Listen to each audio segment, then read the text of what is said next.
चलिए दोस्तों, जानते हैं देश दुनिया के सिलेक्टेड काम की बहुत ही महत्वपूर्ण सिलेक्टेड खबरों को सिर्फ 10 मिनट में 25 बड़ी खबरों को। लेकिन वीडियो को आगे बढ़ने से पहले अगर आप लोगों ने हमारे चैनल को अब तक सब्सक्राइब नहीं किया तो सब्सक्राइब करके नीचे का बेल आइकन जो प्रेस कीजिए।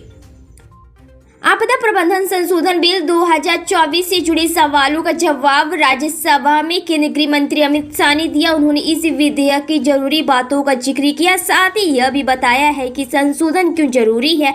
अपने जवाब में अमित शाह ने विपक्ष पर तंज कसते हुए यह भी कहा है कि आने वाले 15 से 20 साल तक किसी का नंबर नहीं लगने वाला है। लोकसभा में वित्त विधेयक 2024 पास हो चुका है। वित्त मंत्री निर्मला सीतारमण ने संशोधित वित्त बिल 2025 को पेश किया था, जिसे पास कर दिया गया है। इस संशोधनों में ऑनलाइन विज्ञापन पर 6% डिजिटल टैक्स या गूगल टैक्स को खत्म करना शामिल है। इसके अलावा 34 अन्य संशोधन शामिल है। अब इस बिल को उच्च सदन यानी राज्यसभा में पेश किया जाएगा। केंद्रीय गृह मंत्री अमित शाह ने राष्ट्रीय आपदा राहत बिल NDRF के ड्रेसे पर बेहद दिलचस्प बातें कही है। उन्होंने राज्यसभा में आपदा प्रबंधन बिल पर बोलते हुए कहा, आज NDRF की 16 बटालियन काम कर रही है। केंद्रीय गृह मंत्री अमित शाह ने राज्यसभा में कुछ ऐसा कहा है कि वहां मौजूदा सभी सांसद हंसने लगे। उन्होंने सदन में आपदा प्रबंधन संशोधन विधेयक 2024 पर चर्चा का जवाब देते हुए कहा, कुछ सदस्यों ने सवाल उठाया है कि संशोधन की जरूरत क्या है। अमर उजाला ने अपने पाठकों को 5 मार्च को बताया था कि भाजपा सरकार दिल्ली में नई औद्योगिक नीति लाने की घोषणा कर सकती है। इसमें दिल्ली में व्यापार करने को सरल सुगम बताते हुए व्यापार रोजगार के नए अवसरों की वृद्धि की जाएगी।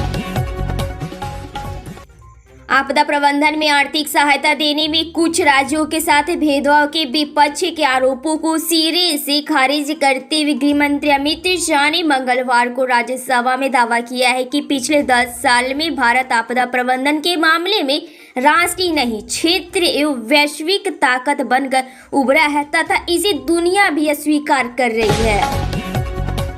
बिहार में इस साल होने वाले विधानसभा चुनाव को लेकर राजनीतिक पारा चढ़ता जा रहा है। राजनीतिक पार्टी अपनी राजनीतिक बना रही है कि इसी क्रम में दिल्ली के इंदिरा भवन में बिहार कांग्रेस के नेताओं की बैठक हुई है, जिसकी अध्यक्षता पार्टी के राष्ट्रीय अध्यक्ष मल्लिकार्जुन खड़गे ने की।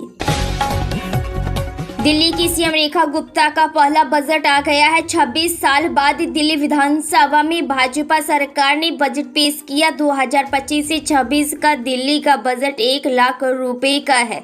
खुद सीएम रेखा गुप्ता ने विधानसभा में ऐलान किया।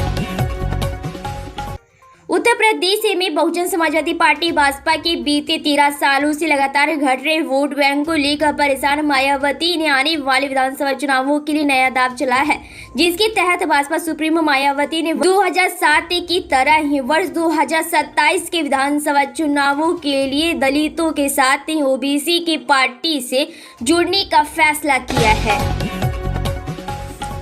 गोरखपुर में उत्तर प्रदेश के सीएम योगी आदित्यनाथ ने कहा है कि जिस तरह उत्तर प्रदेश को 2017 के पहले तक बीमारों और देश के विकास में बैरियर माना जाता था, वही प्रदेश 8 साल की विकसित यात्रा में देश में हर क्षेत्र में अग्रणी राज्य बनकर उभरा है।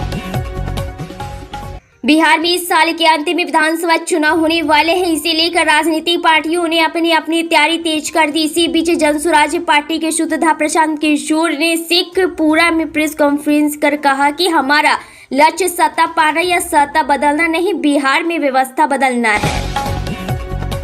आज दिल्ली की भाजपा सरकार ने अपने कार्यकाल का पहला बजट 2025 से 26 पेश किया। इसी पर आम आदमी पार्टी की तीखी प्रतिक्रिया सामने आई। आप नेता और विधानसभा में नेता प्रतिपक्ष आते इसी ने से एक लाइन में बोलकर भाजपा पर तंज कसा है। भारतीय जनता पार्टी बीजेपी का अल्पसंख्यक मोर्चा इस बार ईद के मौके पर 32 लाख गरीब मुसलमानों को सौगात ए मोदी नाम में से एक किट देगा। इस किट में सेवई, चीनी और मेवे के साथ साथ कपड़े भी होंगे। मुख्यमंत्री रेखा गुप्ता ने बजट में दिल्ली की जनता के लिए बड़ा ऐलान किया है। वित्तीय वर्ष 2025 से 26 के लिए महिला समृद्धि योजना के तहत 5,100 करोड़ रुपए का प्रावधान किया गया है। इस ऐलान के साथ ही दिल्ली की महिलाओं को हर महीने 2500 रुपए मिलने का रास्ता साफ हो गया। रेखा गुप्ता सरकार ने महिलाओं के सशक्तिकरण और कल्याण को प्राथमिकता देते हुए विभिन्न योजनाओं के लिए भी बजटीय आवंटन किया है।